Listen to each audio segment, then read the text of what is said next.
My family wants me to lie in court to protect my brother. I don't know if I can live with myself. If I do, I 28M. Come from a family that prides itself on being tight-knit. My parents always said, family is everything. Blood over everything else. Sounds nice, right? Until you realize that what it really means is, cover for each other no matter what, even if it's wrong. My older brother, Daniel, 31, has always been the golden child. He's charming, athletic, good at making people laugh, but he also has a temper and a history of making reckless decisions.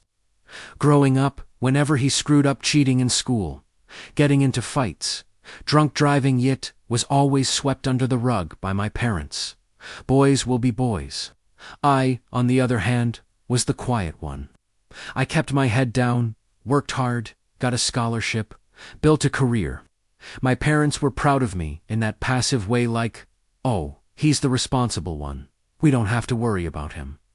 Which, translated, will focus on Daniel and his problems, because you'll take care of yourself. The incident, a few months ago, Daniel got into a bar fight. Again, except this time, it wasn't just drunken shoving.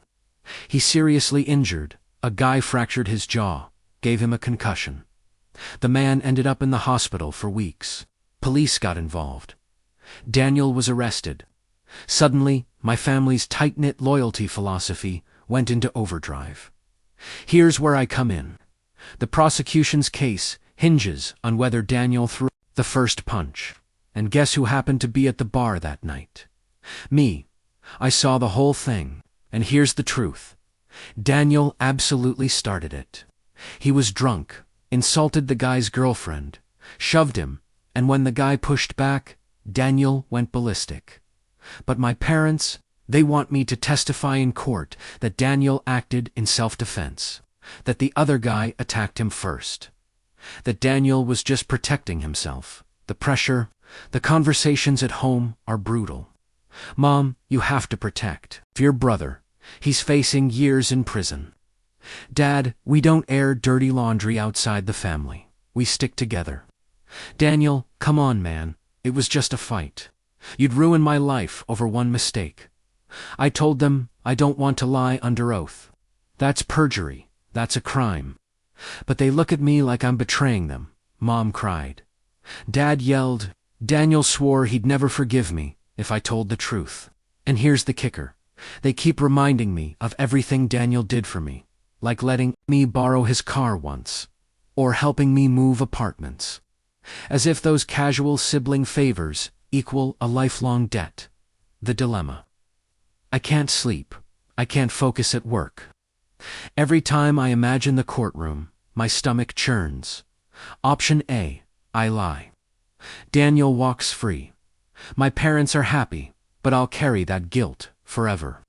I'll know an innocent man. The victim never got justice because I protected my brother's violence.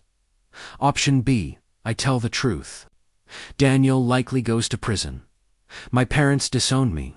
I lose my family. Neither option feels survivable. The unexpected twist. Last week, I got a message from the victim's sister. I don't know how she found me, but she said, my brother is still recovering. He hasn't been able to work. Please, just tell the truth. I read that message 10 times. It broke me, because she's right. My brother chose to get drunk and violent. That man didn't choose to end up in a hospital bed. But then, I look at my mom's face, begging me not to destroy the family, and I think, am I heartless if I do? Update 1. The confrontation. Yesterday, I told my family I can't lie in court. I said, if Daniel goes free, it has to be because of the evidence, not because I perjured myself. My mom burst into tears. My dad told me I was spitting on the family name. Daniel stormed out and slammed the door so hard, the frame cracked. I felt like I was suffocating. But then, something strange happened. My younger cousin, 19F, pulled me aside and whispered, thank you, someone has to stop covering for him. He's been out of control for years. That hit me. Maybe I'm not betraying my family. Maybe I'm the only one finally holding us accountable. Update 2, Court Day. Testifying was the hardest thing I've ever done. My voice shook, but I told the truth. Daniel started it. The victim didn't. The courtroom was dead silent. My parents glared at me like I'd stabbed them. Daniel muttered traitor under his breath. But the victim's family, they cried. They thanked me afterward. Update 3, the fallout. Daniel was convicted. He's serving time. My parents won't speak to me. Family gatherings are cold. I'm the black sheep now. But you know what? For the first time in my life, I feel free. I broke the cycle. I didn't let blood blind me to right and wrong.